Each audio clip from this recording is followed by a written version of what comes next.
Start કરવાનું કહેજો. આજે અહીંયા છોટાઉદેપુર જિલ્લાની અંદર કારોબારી મિટિંગનું આયોજન કરવામાં આવ્યું. છોટાઉદેપુર મહિલા કોંગ્રેસ કારોબારીની મિટિંગનું આજે આયોજન કર્યું. તેમાં અમારો મેઇન ઉદ્દેશ હતો કે આવનારી ચૂંટણીઓને લઈ અહીંયા છોટાઉદેપુર જિલ્લામાં મહિલા સંગઠન મજબૂત કરવું, મહિલાઓને વધુમાં વધુ કોંગ્રેસ સાથે જોડવી અને આવનારી ચૂંટણીઓની અંદર તાલુકા જિલ્લામાં 50% મહિલા લડાવવાની હોવાથી સારી લડી શકે અને જીતી શકે અને આવનારા સમયમાં તાલુકા પંચાયત જિલ્લા પંચાયતમાં કોંગ્રેસની સરકાર બને એના માટેની તૈયારીના ભાગરૂપે આજે આ કારોબારી મિટિંગનું આયોજન કરવામાં આવ્યું હતું. અને સાથે સાથે આ ભ્રષ્ટ સરકારના રાજની અંદર જે ભ્રષ્ટાચાર થઈ રહ્યો છે, કૂદકે ને ભૂસકે રોડ રસ્તા અને બ્રિજ જે તૂટી રહ્યા છે, અત્યારે તમે જુઓ છો કે ચોમાસાની શરૂઆત થઈ છે ત્યારે હજુ તો પૂરતો વરસાદ પણ નથી પડ્યો અને 2-3 ઇંચ વરસાદ પડવાના કારણે જો આવા રોડ અને રસ્તા ધોવાઈ જતા હોય, ખાડા પડતા હોય, કેટલાય લોકો આનો ભોગ બનતા હોય અને વડોદરાની અંદર જે ગંભીરા બ્રિજ તૂટી પડ્યો એ પણ કેટલા માસૂમ 30 લોકોના મૃત્યુ થયા છે. તો આવા ઘણા બ્રિજો પણ ભૂતકાળમાં તૂટી પડ્યા છે. રોડ રસ્તામાં પણ ખૂબ ભ્રષ્ટાચાર થઈ રહ્યો છે. નાનાથી લઈ અને મોટા અધિકારીઓ સુધી અને નેતાઓ સુધી, કમલમ સુધી જેના હપ્તા પહોંચે છે એ હપ્તાઓ બંધ થાય અને આવનારા સમયમાં અધિકારીઓ અને ભાજપના નેતાઓ ન્યાયિક એક કમિટી રચી અને ન્યાય કમિટી રચી અને એને ન્યાય આપે. ભોગ બનવાવાળા લોકોને જે આ લોકો ભાજપ સરકાર જે જાહેરાત કરી રહી છે કે એમને અમે સહાય આપીશું, તો એ સહાય એ જે લોકો બોલે છે એ પાડતા નથી. હજુ સુધી લોકોને સહાય પહોંચતી નથી. તો મારી સરકારને પણ વિનંતી છે કે ઝડપમાં ઝડપ રાખી અને તાત્કાલિક ધોરણે આ લોકોને સહાય પણ પૂરી પાડવામાં આવે. અને સહાય તો એક આશ્વાસન છે, મરેલા માણસો પાછા આવતા નથી. તો મારે આ સરકારને પણ અમારો અવાજ પહોંચાડવો છે. બીજું કે જ્યારે મહિલાઓની વાત કરું છું ત્યારે મહિલાઓ ઉપર અત્યાચાર ખૂબ વધી રહ્યા છે. ધોળા દિવસે મહિલાઓની હત્યાઓ થઈ રહી છે. કેટલી મહિલાઓ પર બળાત્કાર થઈ રહ્યા છે. હમણાં જ સુરતની અંદર 2 મહિના પહેલાં જ એક ભાજપના જ વોર્ડના જે મહામંત્રી હતા એના દ્વારા એક મહિલાનું શોષણ કરી એના ઉપર અત્યાચાર કરવામાં આવ્યો હતો, બળાત્કાર ગુજારવામાં આવ્યો હતો. તો આવા ઘણા બધા બનાવો મહિલાઓ સાથે જે બની રહ્યા છે એમાં ક્યાંક ને ક્યાંક ભાજપના નેતાઓ, ભાજપના કાર્યકર્તાઓની સંડોવણી જોવા મળી રહી છે.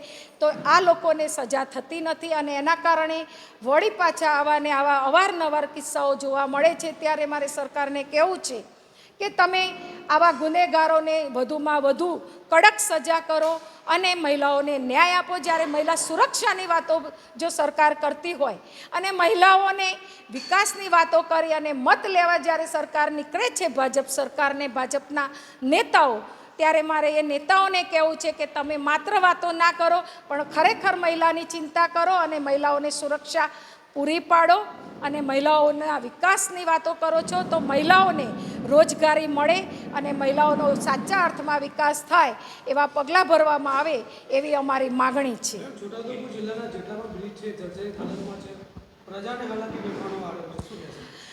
એકલા છોટાઉદેપુરની અંદર નહીં પણ આખા ગુજરાતની અંદર કેટલાય બ્રિજ એવા છે, કેટલાય બ્રિજ અત્યારે હમણાં જે વડોદરાનો બનાવ બન્યો એના પછી ઘણા બ્રિજ ઉપર પ્રતિબંધ લાવી દેવામાં આવ્યો છે અને બ્રિજ બંધ કરી દેવામાં આવ્યા છે. કારણ કે અધિકારીઓને જ્યારે રજૂઆત કરે છે પબ્લિક, આમ જનતા તો બિચારી એને રજૂઆત કરતી જ હોય છે કે ભાઈ આ રસ્તા તૂટી ગયા છે કે આ બ્રિજ મરામત કરવાની હાલતમાં પડ્યા છે, ત્યારે એમને લેખિતમાં પણ આપવામાં આવે છે.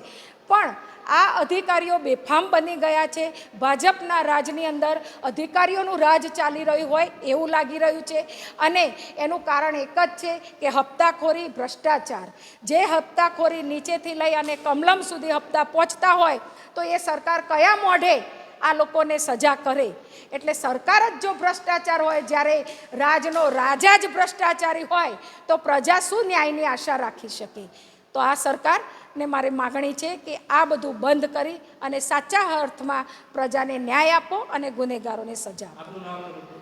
હું ગીતાબેન પટેલ, ગુજરાત પ્રદેશ મહિલા કોંગ્રેસ અધ્યક્ષ છું.